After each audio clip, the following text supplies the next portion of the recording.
नमस्कार मंडळी. आज खूप दिवसानंतर व्हिडिओ शूट करत आहे. त्याचं कारण असं, की दसऱ्याला माझ्या इथं महालक्ष्म्या होत्या आणि त्याची कामं खूप गडबडीमध्ये व्हिडिओ शूट करणं झालंच नाही.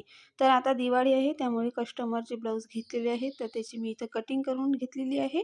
आता ते मी शिवून घेते. इथं मी कटोरी ब्लाऊज शिवत आहे. आता हे जे ब्लाऊज आहे एका आजीबाईचं आहे, त्यामुळे याचा गळा थोडासा छोटा आहे. तर इथे मी लगेच हे ब्लाऊज शिवून घेते आणि नंतर तुम्हाला दाखवते कसं शिवलेलं आहे. तर इथे मी कटोरी जोडून घेतलेली आहे. तर इथं बघू शकता माझं ब्लाऊज शिवून कंप्लीट झालेलं आहे. यानंतर मी एका प्रिन्सेस कटची कटाईसुद्धा करून ठेवलेली आहे. अस्तर कट केलेलं आहे. मेन फॅब्रिक कट करते. तुम्हाला दाखवते मी कसं कट केलेलं आहे. तुम्हाला जर आवडत असेल तर मी याची कटिंगसुद्धा तुमच्यासोबत लगेच शेअर करेल. तर इथं बघू शकता मी इथं अस्तर कट केलेलं आहे आणि मेन फॅब्रिक मी इथं कट करून घेते. तर आजचा हा व्हिडिओ तुम्हाला कसा वाटला हे कमेंट करून नक्की सांगा. भेटूया नंतर नवीन व्हिडिओमध्ये. तोपर्यंत बाय.